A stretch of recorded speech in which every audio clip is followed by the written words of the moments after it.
जयतु शासनम् मंगलमय मंगलकरण वीतराग विज्ञान नमो ताहि जात भय अरहंतादि महान करि मंगल करि हो महा ग्रंथ करण को काज जात मिल समाज सब पावे निज पद राज इस भव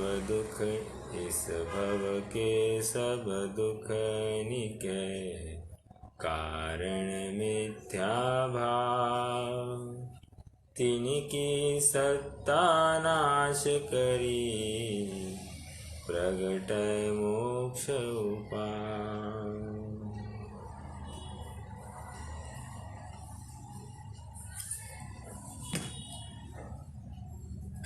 यह जीवन अर्थात यह वर्तमान पर्याय एक नाटक के समान है और इस नाटक में कुछ पात्र दूर है, कुछ पात्र नज़दीक है, कुछ पात्रों का संयोग अल्पकाल के लिए है, कुछ पात्रों का संयोग ज़्यादा अवधि के लिए है। समझदार जीव वही होता है जो स्वयं को संभालता है। और संभालता कैसे है? अपने स्वतत्व का संबल लेकर स्वयं को संभालता है। यदि ऐसा ना करे तो नियम से वो जीव दुख को प्राप्त होता है और सुखी होने की जो कोई गुंजाइश है वो भी रहती नहीं है। प्रकरण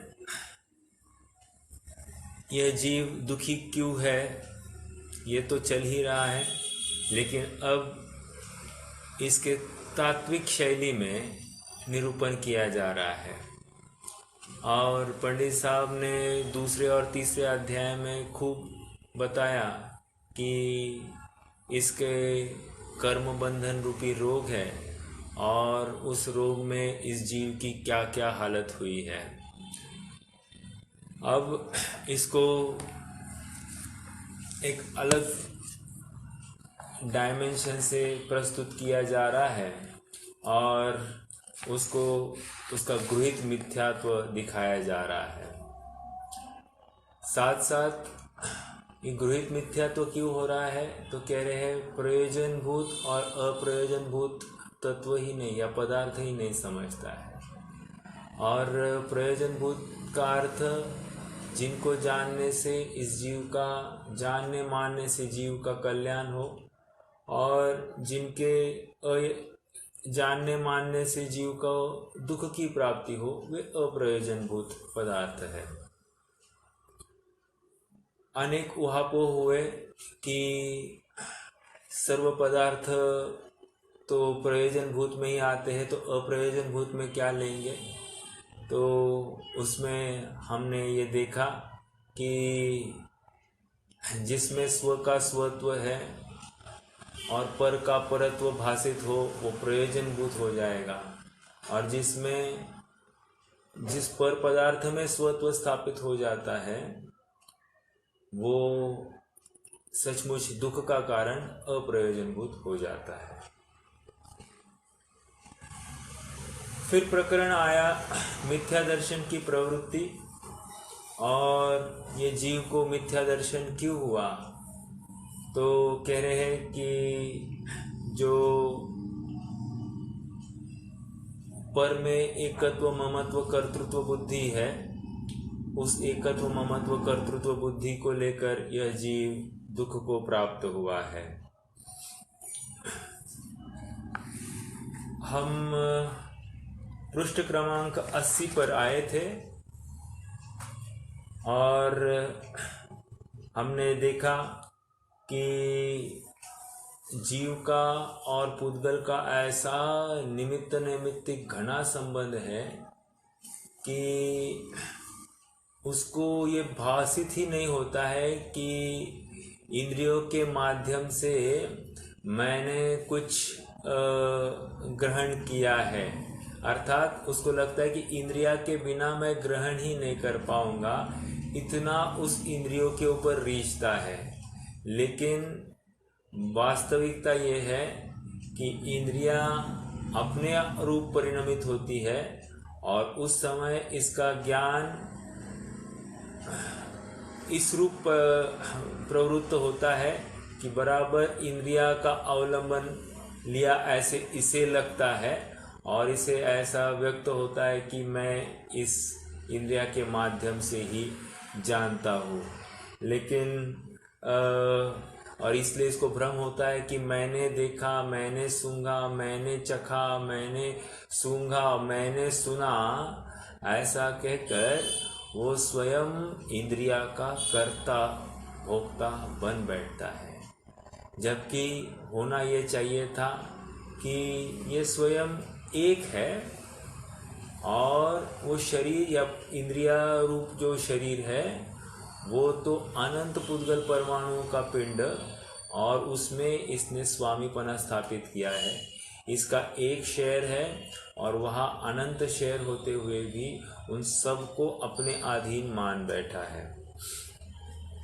और मैं वस्तु को ग्रहण करता हूँ, मैं गमनादि कार्य करता हूँ, ये सब वो शरीर आश्रित जितनी भी क्रियाएं हैं सबका स्वामी वो बन बैठता है और यही इसके दुख का कारण है।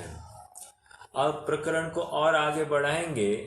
ये तो परद्रव्य में एकत्व, ममत्व, कर्तृत्व, भोक्तृत्व ये तो है ही है, लेकिन अब वो एकत्व, ममत्व में और कर्तृत्व में कषायवश कैसे अवस्था होती है उसका निरूपण यहाँ पर बताएंगे।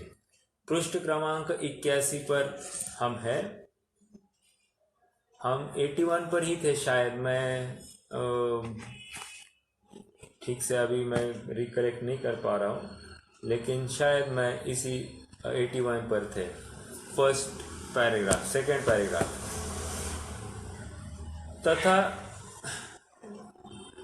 तथा जीव के कषाय भाव हो तब शरीर की चेष्टा करने के अनुसार चेष्टा उनके अनुसार हो जाती है। जैसे मिल रहा है 81 पेज पर है, सेकेंड पैराग्राफ। जैसे क्रोधाधिक होने पर लाल नेत्रादि हो जाते हैं, हास्यादि होने पर मुखादि प्रफुल्लित हो जाते हैं, पुरुष वेदादि होने पर लिंग काठिन्यादि हो जाते हैं। यह सब एक मानकर ऐसा मानता है कि यह कार्य सब मैं करता हूँ। तथा शरीर में शीत, उष्ण, क्षुधा, तृषा, रोग इत्यादि अवस्थाएं होती है। उनके निमित्त से मोह भाव द्वारा स्वयं दुख, सुख दुख मानता है। इन सब को एक जानकर शीतादिक तथा सुख दुख अपने को ही हुए मानता है। इसकी चर्चा करते हैं। देखो क्या कह रहे हैं, बहुत सरल है प्रकरण। मान लीजिए 3 बातें होती है प्रैक्टिकली। ये जो पैराग्राफ पढ़ेंगे तो 3 बातें हो रही है। एक तो जीव का परिणाम भाव कर्म, दूसरा द्रव्य कर्म का उदय, और तीसरा नौकर्म में ऐसी एक विशिष्ट अवस्था। 3 बातें हो रही है, फिर से दोहराता हूँ। एक तो जीव का परिणाम, दूसरा द्रव्य कर्म में उदय, द्रव्य कर्म का उदय, और तीसरा नौकर्म रूप उस जीव का वैसा, उस शरीर का वैसा परिणमन। तो ये 3 बातें होती है और ये जीव ऐसा मानता है कि मैंने ही ये सब किया है, जबकि हर एक का अपना अपना स्वतंत्र परिणमन है। वो नौकर्म वर्गणा का अपना स्वतंत्र परिणमन, द्रव्य कर्म का अपना स्वतंत्र उदय और जीव के कषाय का स्वतंत्र परिणमन, ये तीनों बातें अलग होते हुए भी जीव इन सब का स्वामी बन बैठता है। तो आप क्या कह रहे हैं, जैसे क्रोधाधिक होने पर लाल नेत्रादि हो जाते हैं, और प्रैक्टिकल देखते हैं कि यहाँ पर क्रोध आया और यहाँ पर आंखें ऐसी लाल हो गई और एकदम बटाटे जैसी आंखें करता है और एकदम उसमें खून टपकता है, मानो ऐसी बातें पिक्चर में भी हम देखते हैं कि जैसे क्रोध आ गया तो एकदम खून से भरी लाल लाल आंखें दिखाई देती है। तो ये सब वो ऐसे कह रहे हैं कि वो परिचायक है कि इसको क्रोध आया है। यहाँ तक कि आप देखना लोक में भी ऐसे जो फोटो बनाते हैं, वो काली आदि किसी राक्षस को मार रही है तो उसकी आंखें लाल दिखाते हैं, तो लाल उसके क्रोध की निशानी, ये एक परिचायक होता है। बट यहाँ पर हम प्रैक्टिकली भी देखते हैं कि क्रोध आने पर इसकी आंखें लाल आदि होती है। नेत्रादि कहकर मुख पर भी कंपन होता है, हाथ में भी कंपन होने लगता है, आदि अनेक बातें होती है। ब्लड सर्कुलेशन एकदम तीव्र होता है, हृदय की गति एकदम तीव्र होती है, आदि अनेक बातें उसके साथ कोरिलेट होने लगती है और शरीर में इतना जोश का संचार होता है कि अब मैं कुछ भी करूं, इतनी उसमें ताकत आ जाती है। तो ये सब निमित्त जीव को मात्र कषाय हुई है। एक जीव, एक द्रव्य कर्म और एक नौ कर्म। अब देखिए, जीव को कषाय हुई और उसी समय में द्रव्य कर्म का उदय, और यहाँ पर नौ कर्म में इन दोनों के फलस्वरूप एक ऐसी अवस्था दिखाई दे रही है। जैसे एक थोड़ी सी बात बताओ, हमने मान लीजिए आंवला खाया तो अब मैंने उदाहरण पहले भी दिया था, कषायला लगा थोड़ा सा, राइट। तो उसके ऊपर हमने पानी पिया, तो अब पानी की टेस्ट कैसे आ रही है, मीठी आ रही है। प्रश्न में थोड़ी सी कचास है, मतलब कथन में थोड़ी कचास है। अब सचमुच वो जो मीठी टेस्ट है वो पानी की टेस्ट नहीं है, लेकिन सहज ही ऐसा निमित्त नैमित्तिक संबंध है कि पूर्व में जो चीज खाई है उसके ऊपर पानी पिया तो ऐसी ही टेस्ट आती है। कोई एक विजातीय ही टेस्ट है, वो पानी की टेस्ट नहीं है। ये एक बात हो गई। दूसरा क्या है, मान लीजिए तेज धूप है और अब अचानक से जेठ का माह है और उसमें थोड़ी सी वर्षा हो गई, पानी बरस गया, तो पानी बरसने से जो मिट्टी की एक सुगंध आती है, वो सुगंध किसकी है? अब फिर से वो मिट्टी की सुगंध है या पानी की सुगंध है?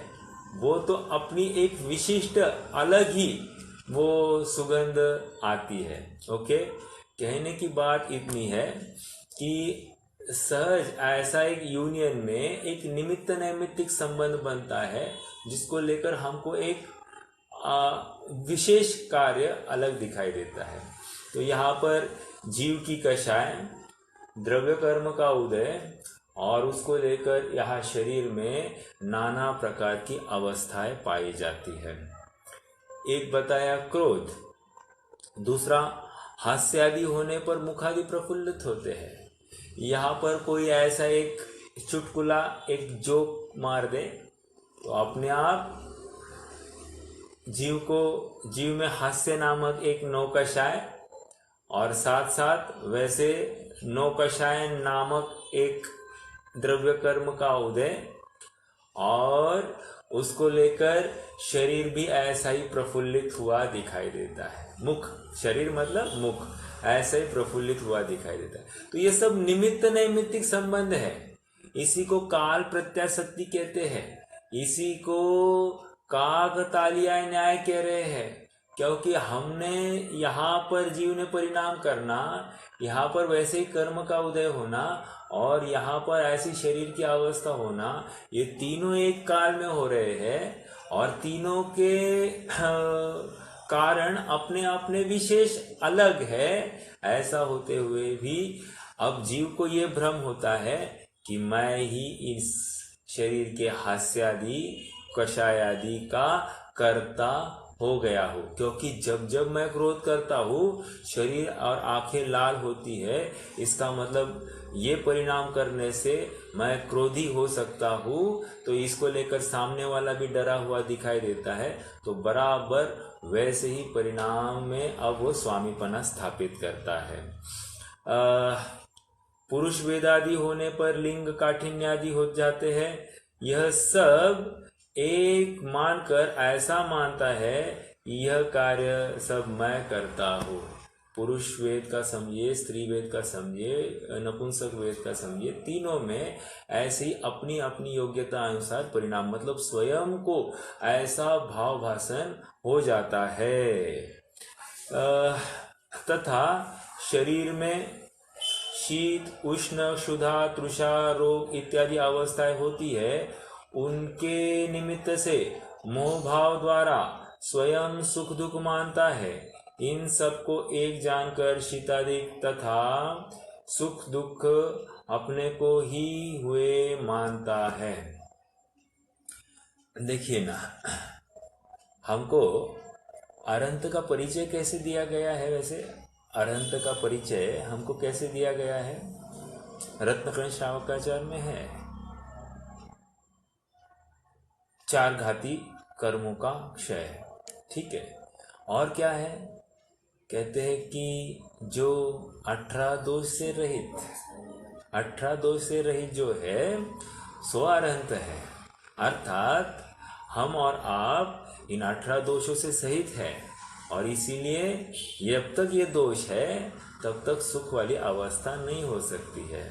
और उस दोष में क्षुधा तृषा जन्म जरा मृत्यु आदि आदि जितनी बातें हैं, इन सब को वहाँ पर गिनाया गया। विस्मय आश्चर्य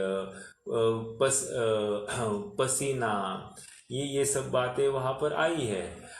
तो कहने की बात ये है कि ये सब ये रोग है और जीव इनमें सुख की कल्पना करता है। समझ में आ रहा है? हम इन सब विषयों में सुख की कल्पना करते, जैसे भोजन हमको मिल गया तो अपने आप आनंद मानते हैं, भोजन नहीं मिलता है तो आकुलता होती है, कब मिलेगा कब मिलेगा, ये आकुलता बनती है।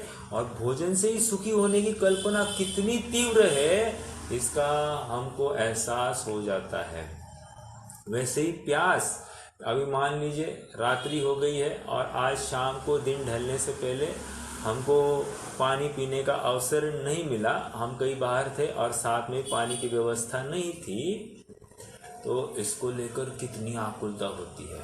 और मान लीजिए आज मैंने कुछ ऑयली या थोड़ा नमकीन ज़्यादा खाया है, इसको लेकर ये शरीर थोड़ा पानी ज़्यादा मांगता है, तो इतनी सोकन पड़ती है गले में और ऐसा लगता है कि कब ये रात ढल जाए और सुबह हो जाए कि मैं बहुत सारा पानी पी लूँ। तो ये जितनी भी बातें हैं ये रोग है, तृषा नाम का ये रोग है। और पानी पीते हुए इसको ऐसा भ्रम भासित भी नहीं होता है, इसको ऐसा लगता भी नहीं है कि ये रोग है, क्योंकि पानी पीना अधिकार में लगता है इसको। मतलब ऐसा बिल्कुल एक समय के लिए भी शल्य वर्तता नहीं है। रोग हो जाए, रोग होने पर क्या होता है? रोग का अभाव होए तो मैं सुखी, रोग बना रहे तो मैं दुखी। इसको यहाँ पर समझा रहे हैं कि रोग हो अथवा नहीं हो, क्षुधा लगी हो अथवा नहीं लगी हो, तृषा लगी हो अथवा नहीं लगी हो, इन सब अवस्थाओं में मैं इनसे एक परे तत्व हूँ और वो तत्व सदा सुखमय ऐसा विद्यमान शाश्वत वहाँ पर पड़ा है। इसका जब आश्रय ले लूँगा तो अपने आप पर्याय में भी सुख शांति प्रकट हो जाएगी। देखिए ना, आइए अगला पढ़ते हैं। तथा शरीर के परमाणुओं का मिलना बिछुड़ना आदि होने से, अब यहाँ पर हमारे श्रृंगार करने की बुद्धि या फिर हमारी शरीर जैसी अवस्था, जैसे अब परसों दिन मैं जस्ट बाहर खड़ा था और कोई आदमी मुझे जाते जाते देख गया। हालांकि उसने वो, मैं जब कॉलेज में था 20-22 साल पहले, 22-23 साल पहले की बात है, तब वो और मैं एक ही गाड़ी में जाते थे, मतलब हमारी बस का टाइम शायद एक ही था। तो उसने मुझे कहा कि अरे कितने दुबले हो गए हो, क्या हो गया। समझने की बात इतनी है कि हम सामने वाले का स्वास्थ्य उसके कृश होने में या मोटे होने में ही समझते हैं। मतलब ये एक भ्रामक कल्पना है कि कोई दुबला है तो वो कमजोर है, और कोई मोटा है तो वो वो एकदम स्वस्थ है। ऐसी जो कोई कल्पना हम करते हैं ये भी भ्रामक है। और वेरी वेरी, मतलब छोटा बच्चा भी हो, बच्चा एकदम ऐसा काड़ी मिड़ी हो तो बोलते कुछ खाता नहीं पीता नहीं, कैसे ये ठीक होगा। लेकिन हम भूल जाते हैं कि उसकी अवस्था जब तक बनी रहनी है तो शरीर के अनुकूल बनी ही रहेगी। आप उसको ज़्यादा भोजन कराओ तो वो मोटा होने वाला नहीं है, और आप उसको कम भोजन कराओ तो वो दुबला होने वाला नहीं है। ऐसा कोई भ्रम ना पाले। ये तो शरीर की अवस्था उसकी अपनी है, लेकिन ये स्वयं उस शरीर का कर्ता होकर उस शरीर को अनुकूल प्रतिकूल करने का यत्न करता है। अब कोई यहाँ पर ऑब्जेक्शन खड़ा करे कि हम स्वयं देखते हैं कि थोड़ी एक्सरसाइज करने से, थोड़ा सा डाइट कंट्रोल करने से ये मोटा शरीर भी दुबला होता हुआ दिखाई देता है, और थोड़ा डाइट ज़्यादा लेने से या ऐसी कोई तत्व या कुछ थोड़ी सी ग्रहण करे तो वो मेटाबॉलिज्म बढ़ाता है और उसको लेकर शरीर थोड़ा सा मोटा होता हुआ भी दिखाई देता है। तो आप कैसे कहते हो? कह रहे हैं ये शरीर की योग्यता जैसी होने की है वैसी तो उसकी योग्यता हो जाती है। उस समय में जीव को मात्र ऐसा परिणाम होता है कि मैं ऐसी वस्तु को ग्रहण करूं। होता तो वो नौकर वर्गणा वो अपनी अपनी स्वयं खींच लेता है, और नौकर वर्गणा जैसी बननी है उसके अनुकूल उसको वहां पर पोषक तत्व मिलते हुए दिखाई देंगे। लेकिन इसको भ्रम होता है कि मैं इसी से ठीक या बुरा होता हूँ। परसों दिन मेरे किसी रिश्तेदार से चर्चा हो रही थी, और उन्होंने कहा बाकी तो सब ठीक है, लेकिन आप लोगों का ये खान पान का, मैंने शायद बताया, खान पान की जो बात है ये हमको ये नहीं है, पसंद नहीं आती है, क्योंकि इसमें बहुत पोषकता ही नहीं मिलती है, आदि आदि बहुत सारी बातें बताई। फिर से वहाँ पर यही भ्रम है। देखो, कितना ही कहो कितना ही समझाओ, जिनवानी भरी पड़ी है इन सब बातों से। और हम कितना भी ये पढ़े, ये पढ़ने के बाद में इमीडिएटली स्वयं के लिए विचार करना कि हम सचमुच शरीर बुद्धि या शरीर अनुसारी है या आत्मानुसारी है। और हृदय पर हाथ रखकर अगर जवाब मिलता है कि हाँ शरीर अनुसारी है तो शाबाश, क्योंकि हमने एक बात तो पुरुषार्थ तो किया ये स्वीकार करने का कि हम गलत धारणा का पोषण कर रहे हैं दिन रात। ओके।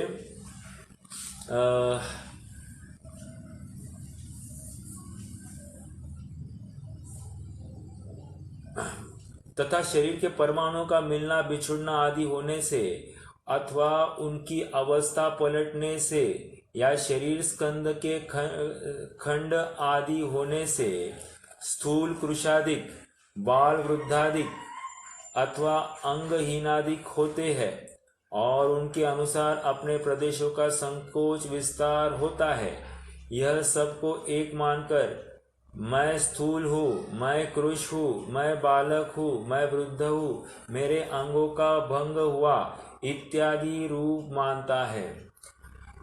वो इष्टोपदेश में एक श्लोक ही है, ना हम बालो न वृद्धो हम न युवेतानी पुद्गले। क्या है उसकी पहली लाइन? भुक्तो नहीं,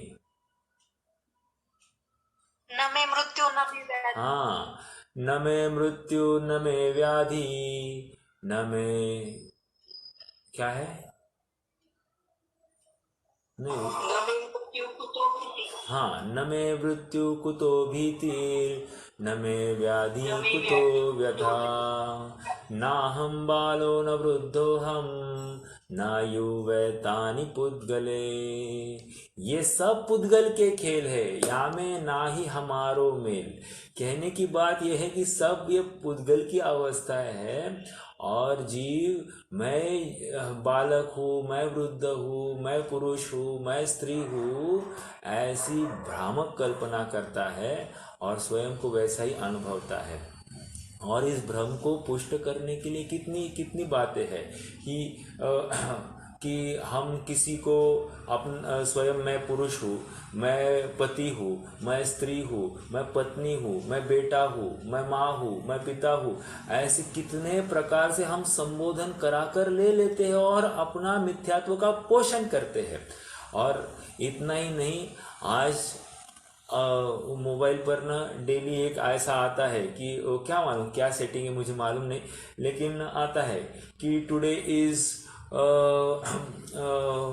फादर्स डे, आज चिल्ड्रंस डे, मतलब Boys Day, Girls Day, Mother's Day, आदि आदि, इतने हर कोई दिन एक डे लेकर आता है और उसमें हमारा मिथ्यात्व ही पुष्ट करने का अवसर होता है। मतलब क्या कि हम स्वयं को ऐसा अनुभवे, यही तो कहना चाह रहे हैं। और फिर उसके ऊपर भर भर पर लेख भी लिखे जाते हैं और कैसा होता है वो अवस्था आदि आदि सब बताई जाती है। और उसमें और कुछ नहीं, हमारा विपरीत मान्यता, विपरीत धारणा ही तीव्रता से पुष्ट होती है और हम स्वयं को वैसे ही अनुभवते हैं। वास्तविकता ये है, विचार करें कि मान लो हमारी अब ये अवस्था पूर्ण होने को है, और हम क्या करते हैं, हम हमारे सारे रिश्तेदार को देख ले, एक बार आग भर के देख ले, ऐसी भावना करते हैं।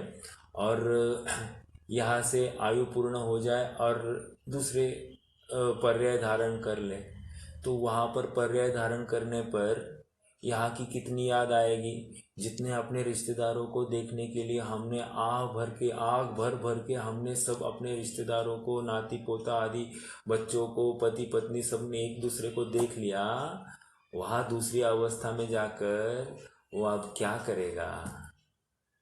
मतलब वो तो वो नवीन पर्यावरण कितने समय में, ये 4 समय में मैं 4 समय ज्यादा बोल रहा हूँ, 4 समय में पूर्व का संस्कार भूल गया। मतलब पूर्व में क्या था, कितने करोड़ का धनी था, कितने पति, कितने पत्नी, कितना साम्राज्य, अपने सब ऐशो आराम आदि सब भूल गया। और नवीन पर्याय में जाकर वहां तो वो उस पर्याय रूप हो गया है। मतलब उसको यहाँ का कुछ भी याद नहीं। मतलब एक सेकंड की भी बात नहीं है, एक सेकंड में सब भूलने वाला है। और हम कहाँ जी रहे हैं कि इस पूरा जीवन हम इस मनुष्य पर्याय को सफल इसलिए इस प्रकार मानते हैं कि मैंने कुछ अचीव किया सोशली, या फिर मैंने मेरे प्रोफेशनली स्वयं को कुछ सिद्ध करके दिखाया, या फिर लौकिक जनों के लिए मैं कुछ कार्यकारी हुआ, तो इसकी सफलता में ही अपना मनुष्य भव की सफलता मानते हैं। तो कहाँ रहा अपना आत्म कल्याण का अवसर। समझ में आ रहा है। यहाँ तक कि हमको ये भ्रम नहीं पालना चाहिए कि हम, जैसे मैं हूँ और मैं जिनवानी को बताता हूँ, तो इन जिन वचनों को कहकर मैं सबका कल्याण कर रहा हूँ, ऐसा मैं भ्रम पालता हूँ, तो ये भी मेरा मिथ्यात्व है, क्योंकि मैं किसी को सुधारने बिगाड़ने का तो मेरा परिणाम नहीं। ये वचन भी अपने नहीं है, ये तो शरीर की व्यवस्था है। और मैंने तो मात्र क्या है वो, राग मेरो मिलो, कर्णो धरनो तनु को मिलो। अरे यही तो बात है। वो कहने की बात इतनी है कि हम मात्र अपने परिणाम के कर्ता है और मानते हैं सारी क्रियाओं के कर्ता। मतलब वहाँ पर हर जगह पर मुल्ला की दौड़ जिस प्रकार मस्जिद तक ही चलती है, वैसे ही इस जीव की दौड़ मात्र अपने परिणामों तक है। और परिणामों के आगे इसकी कुछ भी चलती नहीं है, लेकिन भ्रम से इसको लगता है कि मैं सारी शरीर की क्रियाओं का मैं करता हूँ, शरीर को स्वस्थ मैं रखता हूँ, और शरीर आज जो कमज़ोर हुआ है मैंने उसके प्रति थोड़ा सा दुर्लक्ष्य किया, इसको लेकर मेरी ये शारीरिक अवस्था थोड़ी सी कमज़ोरी की तरफ बढ़ी है, ये सब मैं ही करता हूँ। ओके, मान लो मुझे किसी के निमित्त से अभी अपना कोरोना का माहौल है, आज मान लीजिए कोई कोरोना का आदमी किसी के सामने समूह में चला जाए, हम क्या कहेंगे? हम यही कहेंगे कि ये आदमी यहाँ घुसा और इसकी वजह से हम सबको कोरोना हो गया। मानेंगे कि नहीं मानेंगे? तो ये तो निमित्त की बात है, वहाँ हमारे कर्म का उदय होना ज़रूरी है, और कर्म का उदय होने पर भी हर किसी को कोरोना हुआ तो उसमें हीना दिखता क्यों है? किसी को कम मात्रा में, किसी को ज़्यादा मात्रा में, और शायद किसी को हुआ ही नहीं है, मतलब होकर, मतलब वो उसमें उसकी इम्यूनिटी है कि वो इसको भी सह गया। तो ऐसा जो हुआ है इसका मतलब कि कोई परद्रव्य का निमित्त नहीं, लेकिन सहज ही ऐसा अपना लोकोपचार है कि इसके निमित्त से सब हो गया। वो तो सब कहने की बातें है, लेकिन इसका मतलब मैं ये नहीं कहना चाहता हूँ कि एकदम खुलेआम घूमना चाहिए, बट जो लौकिकता में जितना विवेक रखना ज़रूरी है वो तो ज़रूरी है ही, लेकिन साथ साथ अपनी मान्यता का भ्रम तोड़ना भी उतना ज़रूरी है, क्योंकि मान्यता शरीर की कोई क्रिया का मैं करता धरता नहीं हूँ, और अपनी शरीर का नहीं हूँ तो मैं दूसरे का कैसे हो सकता हूँ। ये बात उतनी ही यथार्थ रूप से हमको समझनी चाहिए। तथा अगला पैराग्राफ, तथा शरीर की अपेक्षा गति कुलादिक होते हैं, उन्हें अपना मानकर मैं मनुष्य, मैं तिर्यंच, मैं क्षत्रिय हूँ, मैं वैश्य हूँ इत्यादि रूप मानता है, तथा शरीर का संयोग होने और छूटने की अपेक्षा जन्म मरण होता है, उसे अपना जन्म मरण मानकर मैं उत्पन्न हुआ, मैं मरूंगा ऐसा मानता है। कितनी बातें हैं, मतलब तन उपजत अपनी उपज जान, तन नशत आपको नाशमान, ये तो वही तो बात है। मतलब ये बिल्कुल इससे ज़्यादा कुछ अपने को अनुभवता ही नहीं है। मतलब इस शरीर की हर अवस्था में अपनी अवस्था मान बैठा है, जबकि इसको उसके आगे देखने की ज़रूरत थी। ये सोक्रेटिस जो था, सोक्रेटिस निरंतर कहते घूमता था, ग्रीक फिलोसोफर था, और मैं आत्मा हूँ, मैं आत्मा हूँ, ऐसा आप विचार करो। और उसकी हिस्ट्री ऐसी आती है कि राजा, और वो नंगा घूमता था, ऐसा कुछ है। तो राजा ने उसको उपद्रवी जानकर उसको बंदी गृह में डाल दिया, और बंदी गृह में डाला तभी भी वो एकदम आनंदित रहता था। तो राजा को लगा ये क्या पागल है, मतलब थोड़ा भी दुख नहीं दिखाई दे रहा है, ये एक ही बात रटे जा रहा है। तो राजा ने उसको विष पिलाकर मारने की आज्ञा दी। तो जो जिसके माध्यम से विष पिलाया जा रहा था वो आदमी उसको कह गया, ये गुप्त रास्ता है, तुम यहाँ से निकल जाओ, तुम भाग जाओ यहाँ से। वो कह रहा है कि नहीं नहीं, तुम तुम्हारा काम करो, मुझे भागना नहीं है, मैं तो आत्मा हूँ। मतलब इतना मस्त कि ये मस्त क्यों हुआ है, क्योंकि उसको ये निर्णय हो गया है कि मैं अनादि निधन तत्व हूँ, आत्मा का कभी नाश होता नहीं। ये शरीर जो है ये बनता है, बिगड़ता है, अनेक पुद्गल आके मिलते हुए दिखाई देते, और इन सब में मेरी कुछ भी कर्तुति नहीं है। ऐसा जिसका निर्णय हुआ है वो शरीर फिर चाहे उसकी कुछ भी अवस्था हो, सड़ जाए या गल जाए, वो बिल्कुल उसमें एकत्व ममत्व नहीं करता है। इसलिए इष्टोपदेश में और एक बात आई है कि जो जो शरीर का उपकार करता है वो अपने आत्मा का अपकार करता है, और जो जो अपने आत्मा का उपकार करता है वो अपने शरीर का अपकार होता ही होता है। अर्थात शरीर के का आकार मतलब क्या, उसका बुरा करने की बात नहीं, लेकिन शरीर के प्रति दुर्लक्ष्य होता ही हो जाता है।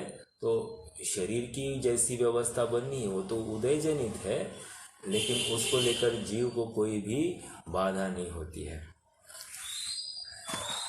आगे बढ़ते हैं। तथा शरीर की अपेक्षा अनेक वस्तुओं से नाता मानता है। जिनके द्वारा शरीर की उत्पत्ति हुई उन्हें अपने माता पिता मानता है। जो शरीर, ये चर्चा कर लिया अपन ने, जो शरीर को रमन कराए उसे अपनी रमणी मानता है। जो शरीर से उत्पन्न हुआ उसे पुत्र मानता है। जो शरीर को उपकारी हो उसे मित्र मानता है। जो शरीर का बुरा करे सो शत्रु मानता है, इत्यादि रूप मानता है। हमारी मम्मी जी है ना, जब भी भैया आते हैं, दिनेश भैया या फिर भाभी आते हैं, तो उनको पूछते बुआ जी साता है क्या, तो हमारी माता जी एक ही कहती है, हमारे सामने आप जैसे डॉक्टर हो तो हमको क्या तकलीफ है। समझ और कहने की बात यह है, उपकारी, यहाँ वो शब्द वो उस रूप से ये कह रहे कि जो शरीर के लिए अनुकूल हो उनको उपकारी मानता है। बिल्कुल, मतलब ये ऐसा ही बात है। मैं कटाक्ष नहीं कर रहा हूँ, बट ये देखो, कहने की बात एक होती है और मान्यता की बात एक होती है। हालांकि किसी एक डॉक्टर की बात नहीं, एक डॉक्टर एक जाति को लेकर ही वो शरीर के लिए उपकारी ऐसी मान्यता बैठ जाती है, और इसलिए उनके प्रति एक सॉफ्ट कॉर्नर भी प्रत्येक जीव के दिलो दिमाग में हो जाता है। इत्यादि रूप मानता है। अधिक क्या कहे, जिस तिस प्रकार अपने को और शरीर को एक ही मानता है। मतलब वहाँ पर भेद करने का अवसर ही नहीं है। थोड़ा सा भी विचार भी नहीं करता है कि सचमुच ये मैं हूँ या कोई और है। और एना विचार विवेक पूर्वक शांत भावे जो कर्या, तो सर्व आत्मिक तत्वना सिद्धांतना सिद्धांत अनुभव है। क्या है वो, तो कहने की बात यह है कि शांत होकर इसको विचार करने का अवसर ही नहीं है। हम रोज गाते भी है, लेकिन इस तत्व मैं कौन हूँ और पर कौन है इसका विचार करने का थोड़ा सा भी उद्यम हम नहीं करते हैं। और इसीलिए यह जीव दुखी है, क्योंकि मैं जो हूँ वो पर रूप हो नहीं सकता, और पर जो है वो मुझ रूप हो नहीं सकता। ये सहज ऐसी वस्तु व्यवस्था है, और इस वस्तु व्यवस्था को जानते हुए भी, समझते हुए भी, पढ़ा हुआ होने पर भी उसे वैसा मानता नहीं है, और यही सब इसकी भूल है। समझे? अभी मान लीजिए सासू ने कहा कि बहू को कहा कि तुम्हारे हाथ की रोटी मतलब टेस्ट ही नहीं आती, टेस्टलेस, ऐसा बोल दिया। क्या मान लेता है जी उसके? हाँ हाँ तुम बहुत अच्छे बनाते हो, एक बात तो ये कहता है, और देखो मैं इतना बना सकती हूँ, इससे ज़्यादा नहीं बना सकते। दूसरी बात ये कहता है, इसका मतलब वो स्वयं को उस सब्जी का, रोटी का कर्ता मानता है। और सुबह जैसे ही भोजन बनाया, परोसा थाली में, हाँ कैसे हुई है, कुछ ठीक तो है ना, कुछ कम तो नहीं ना, कोई ज़्यादा तो नहीं। ये पूछने का प्रयोजन क्या है? पूछने का प्रयोजन इतना ही कि वो कर्ता मान बैठा है उस चीज़ का, और जब तक ये कर्तापना नहीं है तब तक वैसे ही। और खाने वाला भी इसी बुद्धि से खाता है। तुम्हें ये भी इतना भी नमक कितना डालते हो, शक्कर कितना डालती हो, और ये कैसे तुम ठीक नहीं करते हो, और तुम्हारे हाथ में टेस्ट नहीं के। खाने वाला भी इसी बुद्धि से, करने वाला भी उसी बुद्धि से।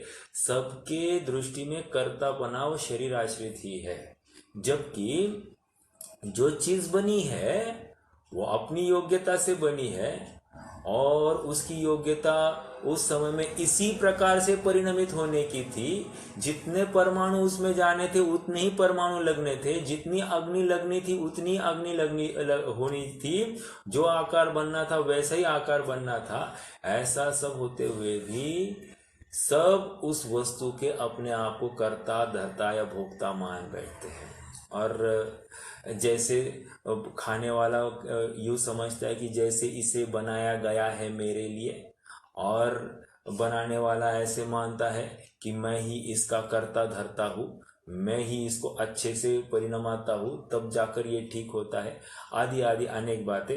इस प्रकार ये हर क्रिया में, मैंने तो एक उदाहरण दिया, हर क्रिया में ये उसका कर्ता मान बैठता है। जैसे मैं गाड़ी चला रहा हूँ, गाड़ी चलाते हुए यदि मुझे भ्रम हो जाता है कि मैं स्टीयरिंग ऐसे लेता हूँ तो बराबर गाड़ी घूमती है, ये स्टीयरिंग इस साइड लेता हूँ तो गाड़ी उस साइड घूमती है, तो मैं ही ये कर सकता हूँ और कुछ नहीं, कोई और कर नहीं सकता है, मैं ही इस गाड़ी को चलाता हूँ।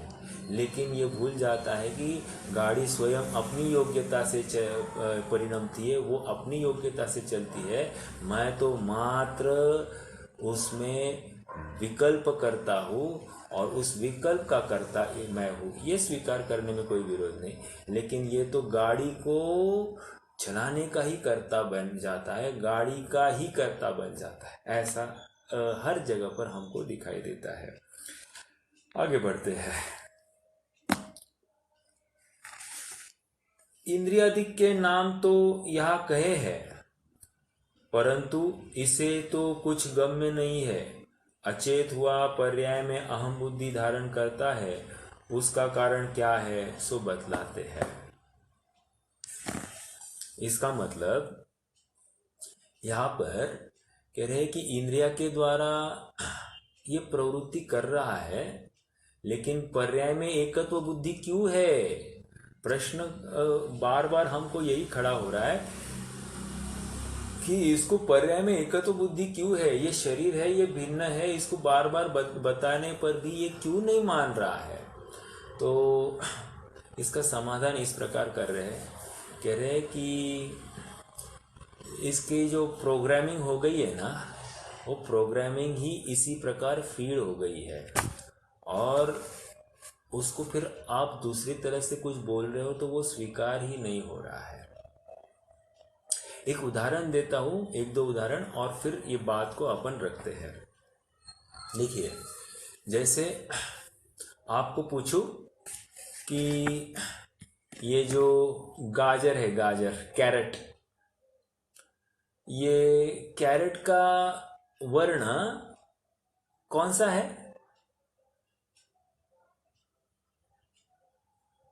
कोई बताएगा? रेड है, ऑरेंज है, पिंकिश रेड है, बराबर, ये इसी टाइप में मिलते हैं। अब यदि मैं आपको कहूँ कि गाजर जो है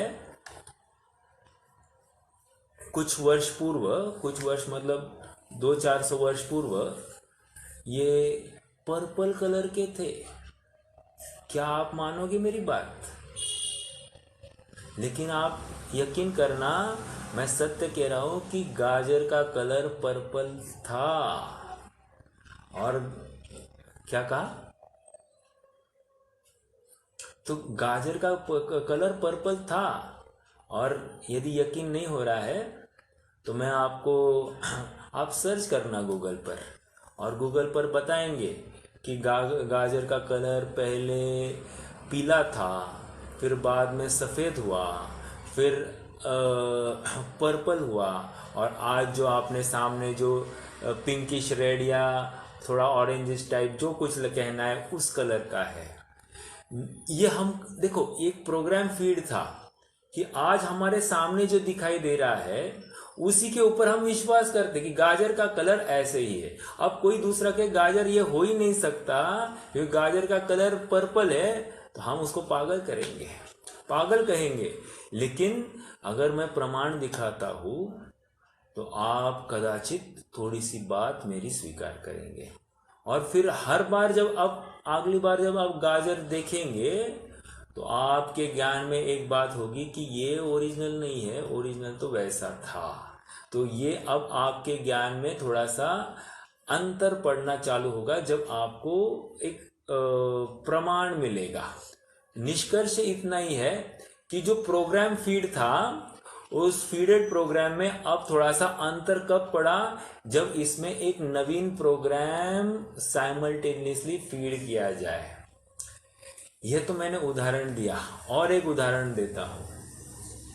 वैसे केले का पका हुआ केले का छिलके का कलर क्या है?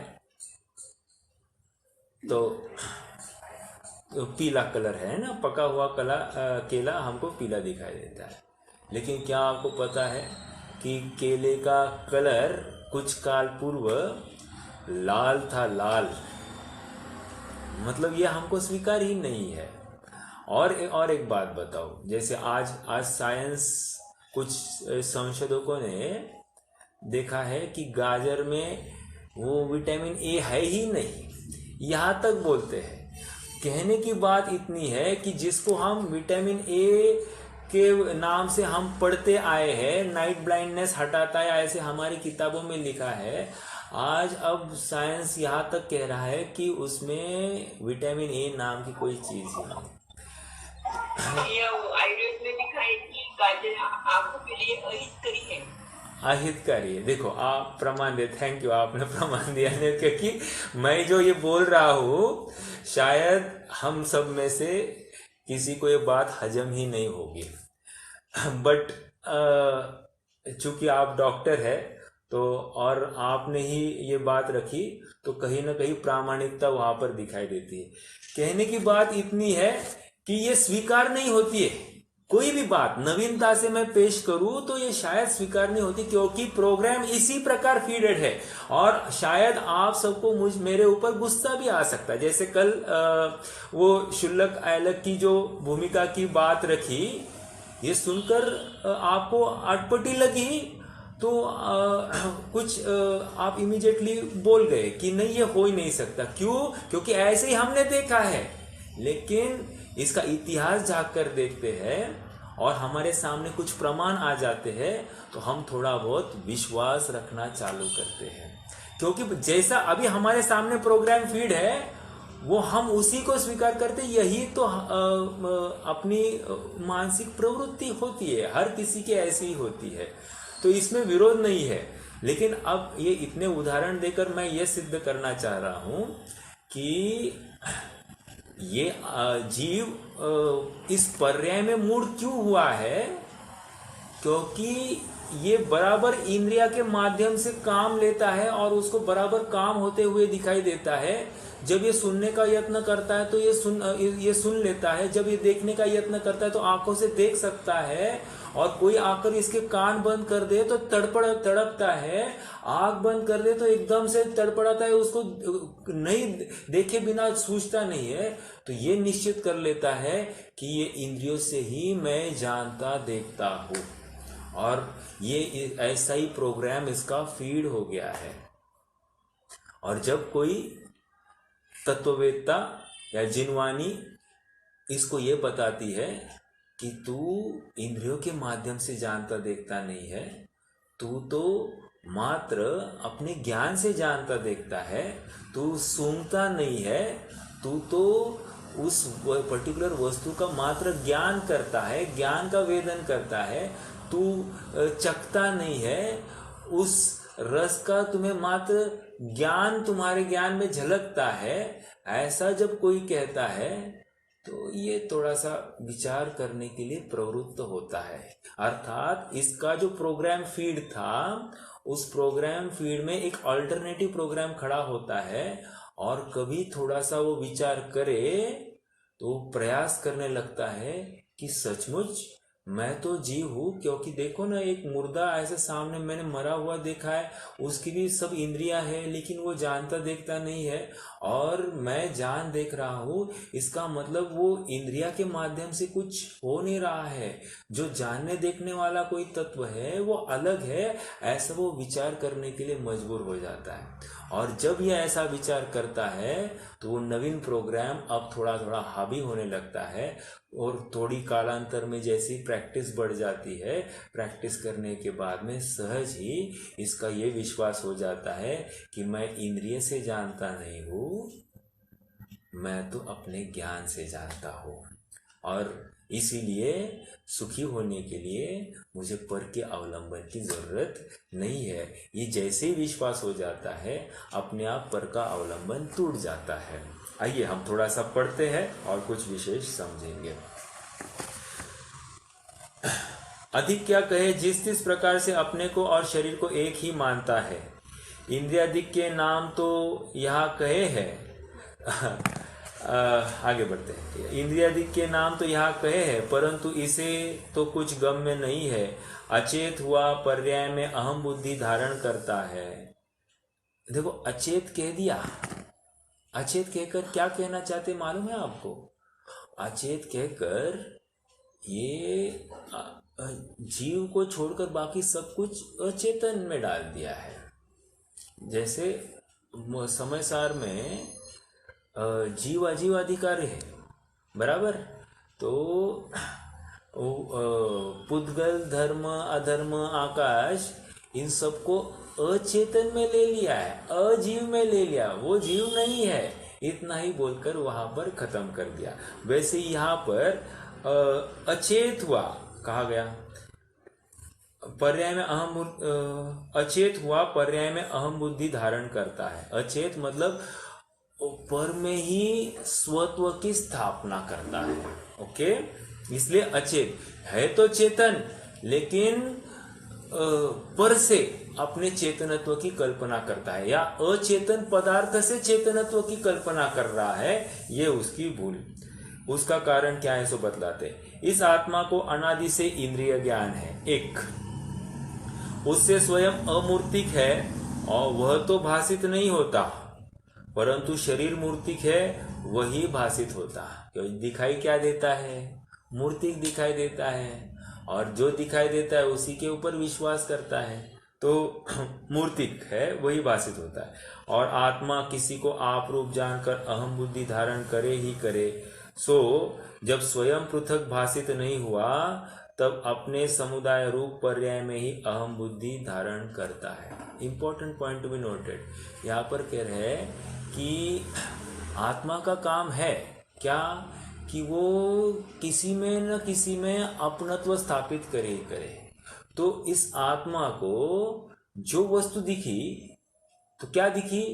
ये शरीर दिखा, बाकी सब तो छूटते हुए दिखाई दे सकते, लेकिन शरीर दिखा, ये शरीर में ही वो अहम कर बैठता है।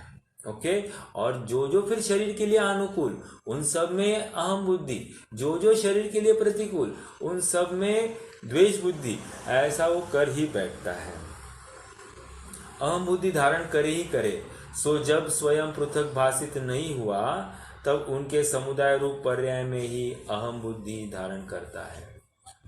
कितनी बड़ी बात है। मतलब मैं पुरुष हूँ ऐसा विचार करना, ये पर्याय में अहम बुद्धि। मैं पति हूँ ऐसी पर्याय बुद्धि धारण करना, ये मिथ्यात्व दृष्टि है।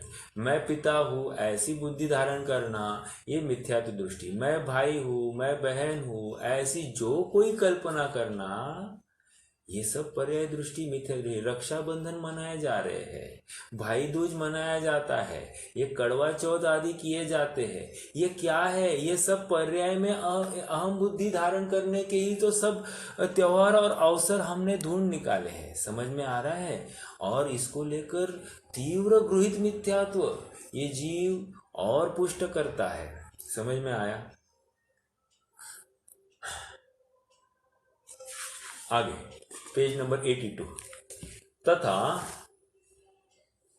तथा अपने को और शरीर को निमित्त नैमित्तिक संबंध बहुत है। Underline this word. यहाँ पर इस ग्रंथ में पंडित साहब ने निमित्त नैमित्तिक प्रारंभिक 4-5 इसमें तो निमित्त नैमित्तिक पर तो बहुत जोर दिया है। और आप समझना, निमित्त नैमित्तिक संबंध जिनागम में भरपूर स्वीकृत है। भरपूर मतलब पूर्णतः 100% स्वीकृत है, लेकिन कर्ता कर्म संबंध जिनागम को 0% स्वीकृत है। 2 द्रव्यों में निमित्त नैमित्तिक संबंध हो सकता है, लेकिन 2 द्रव्यों में कर्ता कर्म संबंध कदापि नहीं हो सकता है। यह जिनागम का जय घोष है। और इस जय घोष के साथ में अगर हम आगे बढ़ते हैं तो हमको कोई भी बाधा नहीं आएगी। ठीक है? मतलब कोई ऐसा विचार करे कि मैं गृहस्थ हूँ, वो भी मिथ्या दृष्टि। और कोई ऐसा माने कि मैं मुनि हूँ, वो भी मिथ्या दृष्टि। फर्क नहीं पड़ता है कि क्या कितना छोड़ा और कितना पकड़ा है। फर्क वो मान्यता को लेकर है। कोई मुनिपने में, मुनि अवस्था में स्वामीपना स्थापित करे, वो भी मिथ्या दृष्टि। और कोई गृहस्थ अवस्था में स्वामीपना स्थापित करे, वो भी मिथ्या दृष्टि। अर्थात कहाँ खड़ा है इसको लेकर प्रॉब्लम नहीं है, जहां खड़ा है वहां पर मान्यता कैसी है इसको लेकर सब फेर है। अर्थात दृष्टि का फेर है। जैसा चश्मा पहना है वैसी तो चीज दिखेगी। और अक्सर ऐसा होता है कि जब हम काला गॉगल ही पहनते हैं तो हमको हर चीज काली काली दिखाई देती है, और कदाचित हम एक दिन गॉगल पहनना भूल जाए तो हमको सब अलग अलग सा भासित होने लगता है, क्योंकि हम उस काले चश्मे के ही अधीन हो गए हैं। तो ऐसा बिल्कुल होते हुए दिखाई देता है। तो समझने की बात कि वो इतना अधीन हो गया कि इसके बिना उसको वस्तु ही ठीक नहीं दिखाई देती, उसमें कुछ कचासी दिखाई देती है, ऐसा होता है। तो सेम बात यहाँ पर है। तथा अपने को और शरीर को निमित्त नैमित्तिक संबंध, निमित्त नैमित्तिक संबंध यानी कारण कार्य संबंध ही बोल सकते हैं क्या? नहीं,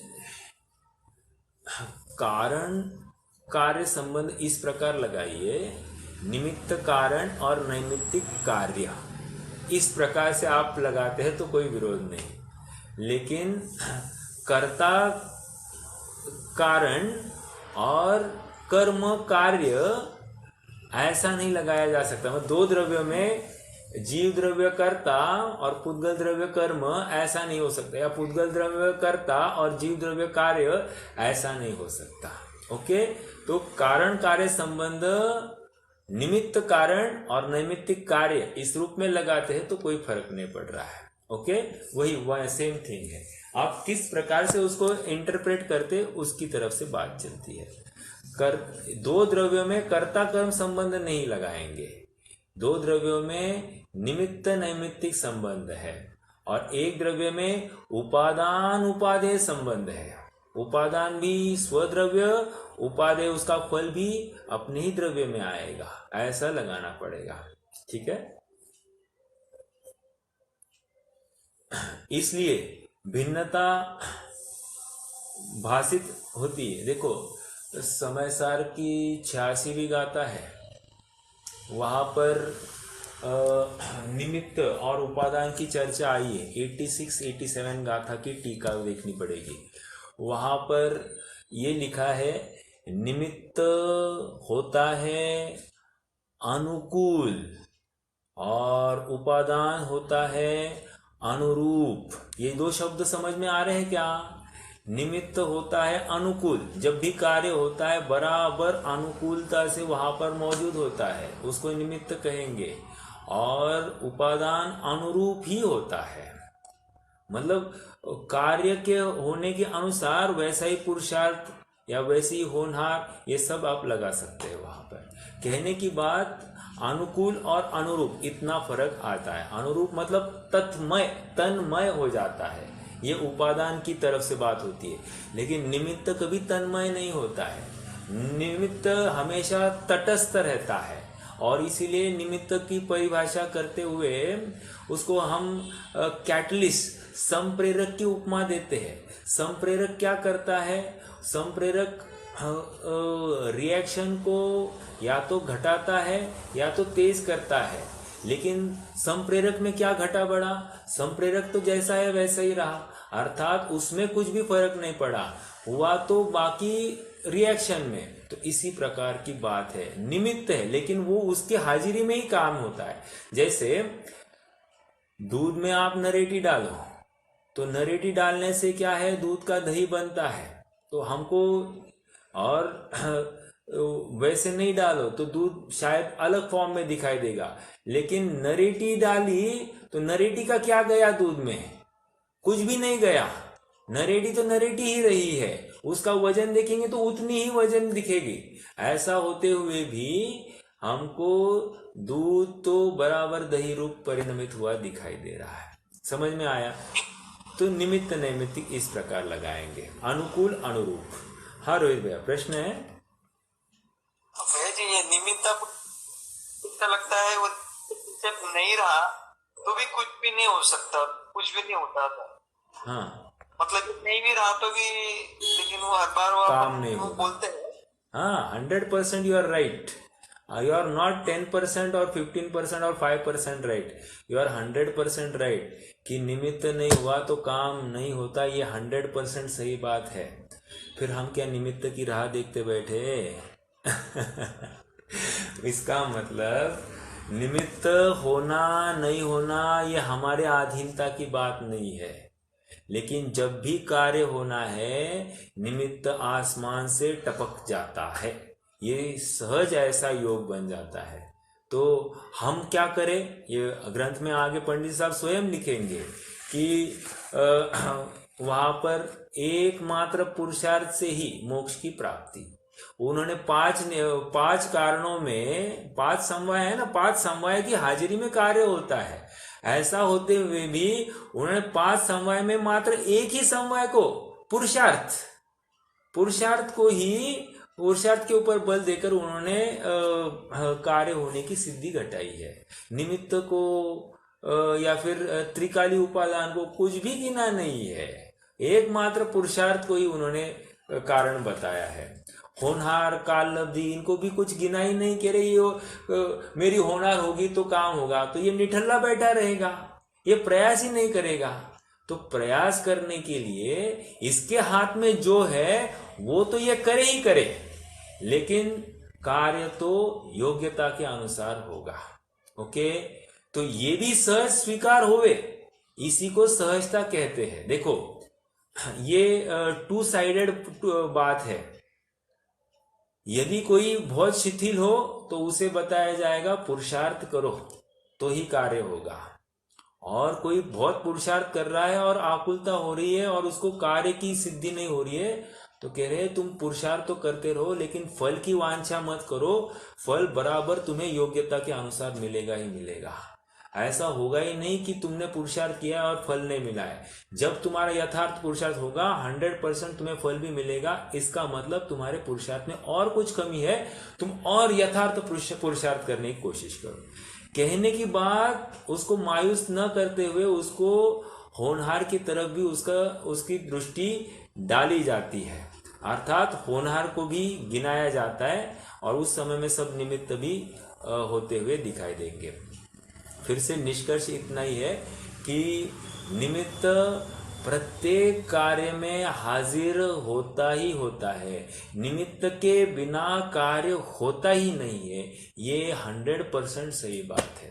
इसका मतलब हमको निमित्त की राह देखनी ये नहीं कह रहा हूं, लेकिन जब भी कार्य होगा तब निमित्त की हाजिरी होगी, इसलिए हमको निमित्त की चिंता करने की कोई जरूरत नहीं, ये समझना है। इसका अर्थ समझ में आया? नहीं तो होता क्या है कि हम निमित्त के, जैसे अभी फॉर एग्जाम्पल हमारा श्रेयांश है, तो वो हमेशा थोड़ा सा उसको एक पढ़ाई करता है ना, तो उसको एक थोड़ा सा एक शल्य निरंतर बना रहता है कि मेरे पास ट्यूशन नहीं है तो शायद मेरा ठीक से नहीं होगा। तो वो निरंतर क्या चाह रहा है कि एक ट्यूटर दे, ट्यूटर उसको गाइड करेगा तो ही मेरा कार्य होगा। ओके, बट ऐसी बात नहीं है। जब भी कार्य होगा तो उसके अनुकूल तुम तो पुरुषार्थ करो, तो उसके अनुकूल तुम्हें समझाने के लिए अनेक निमित्त वहां पर हाजिर होंगे ही होंगे। फिर तुम्हारी तैयारी कितनी है वो दिखाओ। समझ में आ रहा है क्या भैया? तो ये ऐसा हर जगह पर लगाना है।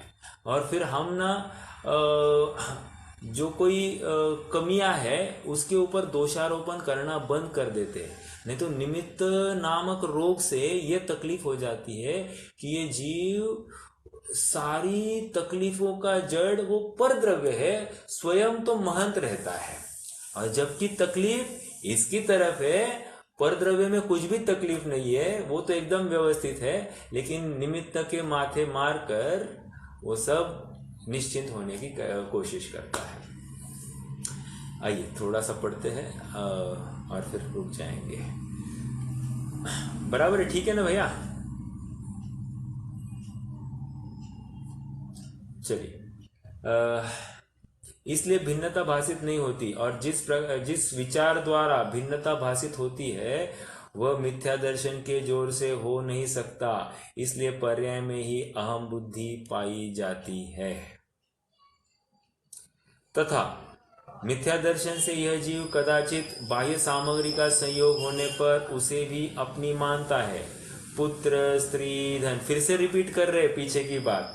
पुत्र, स्त्री, धन, धान्य, हाथी, घोड़े, महल, किंकर आदि प्रत्यक्ष अपने से भिन्न और सदाकाल अपने अधीन नहीं, ऐसे स्वयं को भासित होते हैं, तथापि उनमें ममकार करता है। इसके लिए एक बहुत अच्छा उदाहरण देता हूँ। देखो, जैसे मान लीजिए मैंने आज चांदी खरीदी। चांदी का रेट है मान लीजिए 60,000 70,000 जो कुछ होगा। अभी कल मुझे पता चले कि ये चांदी का भाव अचानक 2 दिन में 20-30 हज़ार बढ़ गया। आज 90,000 रेट है। तो आज मैं स्वयं को कितने हजार का मालिक जान रहा हूँ? मैं 1 किलो चांदी का मालिक नहीं देख रहा हूँ, मैं तो 90,000 का मालिक हूँ, ये मैं मानने लग जा। तो कहने की बात ये है, धन वो प्रत्यक्ष होते ही इमीडिएटली मेरी वैसी मान्यता डेवलप हो गई कि मैं इतने का मालिक हो गया हूँ। ओके, और समझने की बात ऐसी है कि इसको प्रभावित करने के लिए ये सब साधन है। जैसे मैंने एक पहले ही बताया था कि जैसे हमने आहार संज्ञा देखी। आहार संज्ञा क्यों होती है जीव को? तो कहते हैं कि कर्म के उदय में, असाता के उदय में होती है आहार संज्ञा। ओके, और कह रहे हैं कि ऐसे ही उसने भोजन की कथा सुन ली तो लेकर आहार संज्ञा हो सकती है, या उसने भोजन देख लिया तो आहार संज्ञा हो सकती है। तो इमीडिएटली उसको ऐसी इच्छा हो जाती है कि वो विषय को भोगो। तो कह रहे हैं कि ऐसे ही यहाँ पर धन, धान्य, हाथी, घोड़े आदि किंकर, महल, इनको प्रत्यक्ष अपने से भिन्न सदाकाल अपने अधीन नहीं, ऐसे स्वयं को भासित होते हैं, तथापि उनमें ममकार करता है। ममकार क्यों कर रहा है? क्योंकि और करते हुए दिखाई देते हैं, तो ये भी करता है। एक कारण ये है। दूसरा, इनको इससे अनुकूलता होती हुई दिखाई देती है, तो इसलिए भी इनमें वो ममकार करता है, क्योंकि इसको स्व के आश्रय से अनुकूलता या स्थिरता दिखाई नहीं देती, लेकिन पर के आश्रय से ऐसा कुछ संस्कार है कि बराबर इनसे ही वो सुखी होने की धारणा बनाए रखा है। ओके, इसलिए वो ममकार करता है। पुत्रादिक में ये है सो मैं ही हूँ, ऐसी भी कदाचित भ्रम बुद्धि होती है। देखो, अब तक क्या कर रहे थे? एकत्व, ममत्व, कर्तृत्व, भोक्तृत्व, ऐसी बुद्धि या फिर इंद्रिया के अधीन इसकी बुद्धि, ये सब बता रहे थे। लेकिन अब ये कह रहे कि इसकी भ्रम नामक एक बुद्धि है, ये भी दुख का कारण है। जैसे ये है सो मैं ही हूँ, जैसे अपने बच्चे में वो अपनी ही अपनत्व ही सब देख लेता है, सब कुछ इसमें ही देखता है। ये है सो मैं ही हूँ, या फिर प्रॉपर्टी आदि में ये मेरा एम्पायर, ये मैंने कंपनीज, ये इनके अस्तित्व में मेरा अस्तित्व है, इनके नाश में मेरा नाश, ऐसे भी मान बैठता है बहुत। या ये मेरा धन, इसके होने में मेरी मैं हूँ, ये धन के अभाव में मेरा भी नाश हो सकता है, ऐसी भी कल्पना। तो ये है सो मैं ही हूँ, ऐसी भी कदाचित भ्रम बुद्धि होती है। तथा मिथ्या दर्शन से शरीर आदि का स्वरूप अन्यथा ही भासित होता है। अनित्य को नित्य मानता है, भिन्न को अभिन्न मानता है। Underline these words. अनित्य को नित्य मानता है मतलब ये शरीर है, उसकी जो निरंतर पर्याय बदल रही है और ये जवानी से बुढ़ापे की तरफ झोंक रहा है, और अब ही थोड़े अल्प समय में ये पर्याय का भी अभाव होने वाला है, ऐसा जानते हुए भी इसको बनाए रखने का कितना यत्न, तो नित्य ही बनाए रखने का यत्न करता है। और जो सदा काल ऐसा बने रहने वाला है, ऐसा मेरा अजर अमर आत्म तत्व है, वो नित्य ही है, उसके नाश की कल्पना करता है। ओके, या फिर शरीर के होने में मेरी नित्यता है और शरीर के अभाव में मेरी अनित्यता है, ऐसी भी भ्रम बुद्धि धारण करता है। तो अनित्य को नित्य मानता है, भिन्न को अभिन्न मानता है, दो जिस्म एक जान, ऐसे भी कहते हुए दिखाई देते हैं। या फिर ये शरीर और आत्मा दोनों प्रत्यक्ष भिन्न है, ऐसा होते हुए भी दोनों को एक ही मानता है, अभिन्न ही है, ऐसा जो मानता है। देखो, कहने की बात अलग है, हम कहते हुए क्या है, जैसे परसों दिन ही पूछा अपना परिचय कैसे देंगे, हाँ इस शरीर को ऐसा कहते हैं, अपन ऐसा बोल रहे थे कि नहीं, मान्यता में ऐसी है क्या बात, मान्यता में बराबर ये शरीर में थोड़ी सी कुछ भी, अभी यहाँ पर एक बॉम्ब ब्लास्ट हो जाए, फटाफट मैं स्वयं पहले क्या करूँगा, इसको लेकर बाहर जाऊँगा बनाए रखने के लिए। कहने की बात इतनी है कि शरीर में एकत्व ममत्व बुद्धि बराबर बनी रहती है। मिथ्या दर्शन से शरीर आदि का स्वरूप अन्यथा ही भाषित हो, अनित्य को नित्य मानता है, भिन्न को अभिन्न मानता है, दुख के कारण को सुख का कारण मानता है। दुख के कारण को सुख का कारण मतलब जैसे ये सब जितने भी संयोग है, ये संयोग बने रहे तो मैं सुखी और ये संयोग हट जाए तो मैं दुखी, ऐसा नहीं है। सुख जब ये संयोग है तब भी ये दुखी ही है, क्योंकि उसको आकुलता बनी रहती है कि संयोग बने रहे बने रहे बने रहे, ये आकुलता ही इसको दुख का कारण है, ये कहाँ भाषित होता है। जैसे मुझे 1 करोड़ मिल गए, 1 करोड़ मिल गए, मैं 1 करोड़ का स्वामी हूँ, तो अब ये 1 करोड़ में मुझे दुख है कि नहीं, मेरे बहुत दुख है, क्योंकि इसको लेकर अब ये बने रहे, इसका विकल्प निरंतर सताता है। दूसरा, मैं मान लीजिए 1-2 करोड़ की मर्सिडीज ले लूँ, एस क्लास मेरे ख्याल से 2 करोड़ की आती है, तो कह रहे 2 करोड़ की मर्सिडीज ले ली, तो इसको लेकर मुझे सुख है या दुख है? अरे बहुत दुख है, क्योंकि कल को जाकर कोई इसको हाथ भी लगाए तो इधर दर्द होगा, वहां पर एक पत्थर भी लग जाए तो ऐसे लगेगा मेरे ऊपर कोई पत्थर फेंक रहा है। ऐसी भय इस जीव को होगा ही होगा। कहने की बात इतनी है कि दुख के कारण को सुख का कारण मानता है, होता नहीं है सुखी, दुख को सुख मानता है इत्यादि विपरीत भाषित होता है। इस प्रकार जीव अजीव तत्व को अयथार्थ ज्ञान होने पर अयथार्थ श्रद्धान होता है।